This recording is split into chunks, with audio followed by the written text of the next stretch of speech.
Kaninong script yan binigay? Kay Tambaluslos ba yan? Binigyan kayo ng script? Halata na kayo eh. Dito mas lalong nagagalit ang taong bayan sa sinabi niya. Dahil na-booking siya rito. Mamaya tingnan nyo. Narito ang Balitang Pinoy TV.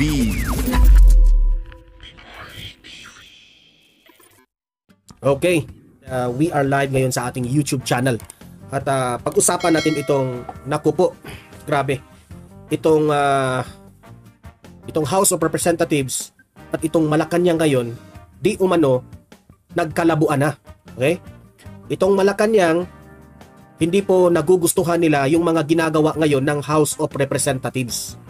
Yun po, may nagsabi po sa atin, di umano, na hindi po nagugustuhan ni Bongbong Marcos itong mga pinagsasabi ng mga House of Representatives. Kasi, alam po ng Malacanang na dumarami na po ang mga supporters ni VP Sara at ang ilan sa mga ating taong bayan na pumupunta na sa EDSA. Okay?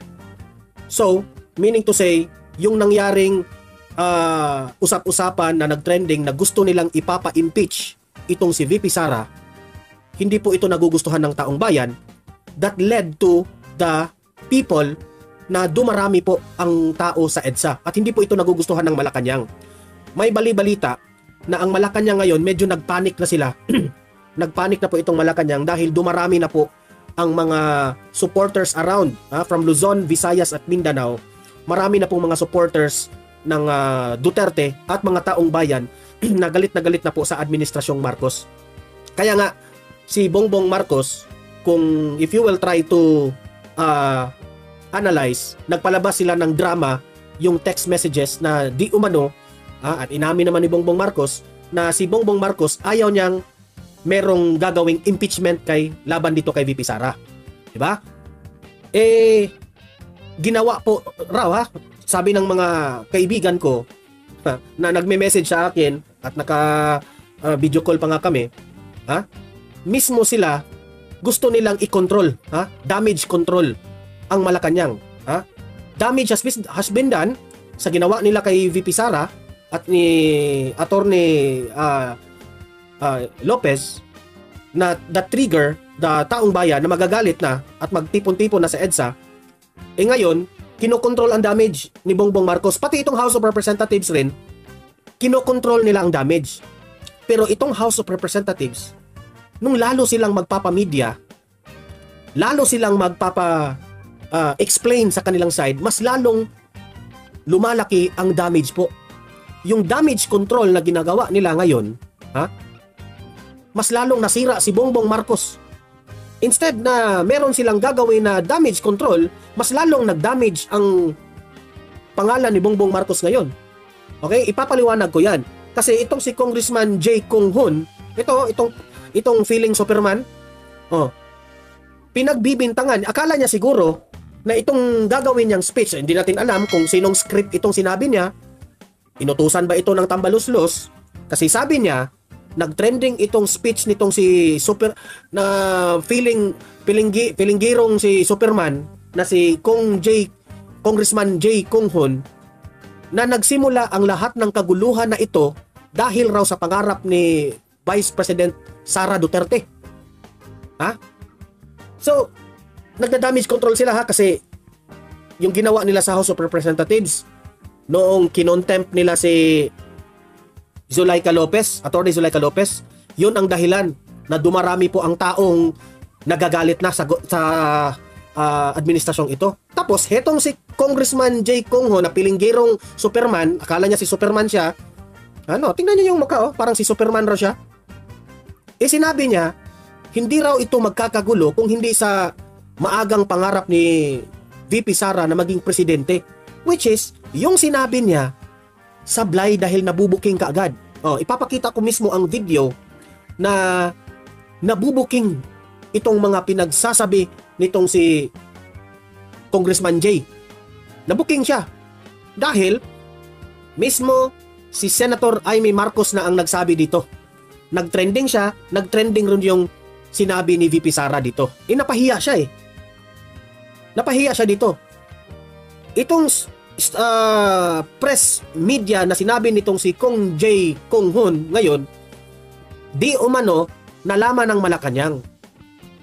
Nalaman ng Malacanang at sabi ng Malacanang, it's better na itong House of Representatives mananahimik na lang daw. Kasi ang dami raw nilang satsat, ang dami raw nilang mga pinagsasabi na mas lalong nasisira itong si Bongbong Marcos. Dahil itong si Kong J. Kong Hun, dahil sa kanyang statement laban dito kay VP Sara, mas lalong nagagalit ang taong bayan sa administrasyong Marcos. Okay? So yun po ang ipapakita ko sa inyo ngayon. Okay? Para alam ninyo bakit instead na magda-damage control itong si Kong J. Kong Hun, kung siya ba may utos, inutusan ba ito ni Tambaluslos, mas lalong nagalit si Bongbong Marcos dito kasi mas lalong nabubuking at mas lalong nasira si Bongbong Marcos sa pinagsasabi niya. Di ba? Oh. So ito, bago ko ipapakita yung video na yan, sa restback sa sinabi niya, ipapakita muna natin yung sinabi niya. Tapos yung sinabi ni VP Sara, tapos yung sinabi po ni Senator Amy Marcos. Okay? So bago ko yan ipapakita, help me po na i-like muna at i-share itong video na ito para guys kakalat ito sa taong bayan. Okay? Sabay-sabay nating i-like muna at i-share itong video natin, Facebook at YouTube. 1, 2, 3, go! Okay? Like and share para maraming makalam. And also guys, paki-subscribe at paki-follow ito para lagi kayong updated sa mga balita na kagaya nito at ma-notify ang inyong mga cellphones kung meron tayong breaking news. Okay? So, kagaya nito, breaking news ito. So, sabay-sabay natin i-follow, i-subscribe, Facebook at YouTube. Ready? Follow, subscribe. 1, 2, 3, go! Ayan, thank you very much. Ako, analysis ko dito, there is a big tendency na itong Malacanang na si Bongbong Marcos at itong si Martin Romualdez, there will be a big tendency na ito po ay magkakagulo. Oo, totoo lang, posibleng magkakagulo sila eh. Kasi hindi na po nagugustuhan ng Pangulong Marcos ang mga ginagawa, no, ng hindi na po nagustuhan yung mga statements na lumalabas. Sa opinion ko naman, bakit naman kasi hindi kayo nagmi-meeting? May desisyon nitong House, may desisyon rin itong Malacanang, pati itong Makabayan Black ngayon nakikigulo na rin. Okay? So ngayon, di umano, itong Malacanang hindi na po nagugustuhan nitong statements, nitong pagsisinungaling nitong si Kong J. Kong Hun. Bakit ka ba nabuking sa Malacanang na nagsisinungaling ka? Kasi may video ngayon namang nagtitrending, kumakalat, na yung mga pinagsasabi mo Kong J. Kong Hun, mali-mali. Nung time na sinusuyo ni Amy Marcos itong si VP Sara, nung time na sila po ay tatakbo, wala ka dun. Wala ka dun. Ang nandun po, si Senator Amy Marcos at si Bongbong Marcos. Sinabi pa nga ni Senator Amy Marcos na sinabihan niya ang kanyang brother na pupunta tayo, maki-birthday tayo doon. I think birthday ba yun na occasion? Maki-birthday tayo doon sa Davao. Baka swertehin tayo na makipag-unite raw kay VP Sara. Gusto nilang patatakbuhin si VP Sara ng presidente, tapos mag-vice president raw si Bongbong Marcos. Tapos sasabihin mo ngayon, itong si Kong J. Kong Hun na feeling Superman. Tingnan nyo pa, yung glasses mo, feeling Superman ka eh. Di ba? Sinabi niya na ito raw kaguluhan ngayon na nangyari sa EDSA, itong nangyari ni Attorney Zulaika Lopez, dahil raw ito kay VP Sara, sa ambisyon ni VP Sara na maagang gustong maging presidente. Hello? Bakit mo sinasabi yan ni VP Sara? Sabihin mo yan sa amo mong Tambaluslos. Kong J. Kong Hun. Congressman J. Kong Hun, sabihin mo yan sa Tambaluslos mong amo. Ang layo. Papatunayan ni VP Sara at ni Amy Marcos na mali-mali yung mga sinasabi mo. Okay? Patunayan natin. Sige. I-play natin yung video Ready na ba lahat? I-play natin yung video para mapahiya na ito. Kasi galit na po ang Malacanang sa inyo eh. Galit na kasi dumarami na ang nagagalit kay Bongbong Marcos. Instead na mag-damage control kayo, mas lalong nasisira si Bongbong Marcos sa pinanggagawa ninyo. Good luck na lang sa inyo. Play. Nagsimula lang naman lahat ng kaguluhan na ito noong mangarap ang ating vice presidente na maging presidente ng maaga. Wow! Ang kapal ng mukha mo. Ang kapal ng mukha mo. Tingnan mo yung mukha mo, sinungaling ka talaga. O script yan na binigay sa'yo? Kasi kung script yan, nagtatanong kaming taong bayan we have the right. Kasi kami po, botante, taxpayer po tayo Anong pinagsasabi mo na si VP Sara ang dahilan kaya nagkagulo ito. Ha? Sige, patuloy. Kasi wala sa hulog eh. Oy, Merciful Alferez, maraming salamat yung ating moderator. Nagbibigay talaga ng 10 Hong Kong dollars. Ayan, pang dagdag ito pamasahe next week para sa ating pagpunta doon sa EDSA. Ayan, maraming salamat. Okay. Noong mangarap ang Nagsimula lang naman lahat ng kaguluhan na ito noong mangarap ang ating vice presidente na maging presidente ng maaga. Si VP Sara pa ngayon ang gustong maagang magpresidente? Ha? Mamaya ha, sasagutin yan ni VP Sara. Sige, patuloy. Ang former president na paupuin yung kanyang anak na maging presidente kaagad. Sinungaling ka. Sinungaling ka. Alam mo ba kung bakit? Huwag mong ilinlang ang taong bayan, especially the DDS. Alam mo ba kung bakit? Mismo mga Duterte diehard supporters, alam.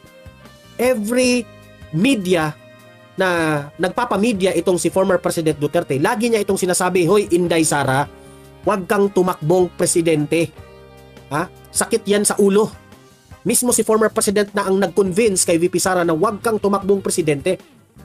Tapos ngayon, sasabihin mo na si former President Duterte pa ang nagsabi kay VP Sara na tumakbo kang parang nang-iinganyo, parang sinabi mo sa statement mo na nang-iinganyo si former President Duterte na ang kanyang anak ay presidente. Sinungaling ka eh.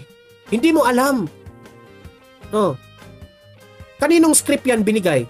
Kay Tambaluslos ba yan? Binigyan kayo ng script? Halata na kayo eh. Dito mas lalong nagagalit ang taong bayan sa sinabi niya. Dahil nabuking siya rito. Mamaya tingnan nyo. Ito na nga mga kabalita. Ano na ang masasabi nyo patungkol sa balitang ito? Please comment down below mga kabalita. Pag-usapan natin yan sa comment section. At kung di ka pa nakasubscribe sa ating channel, baka naman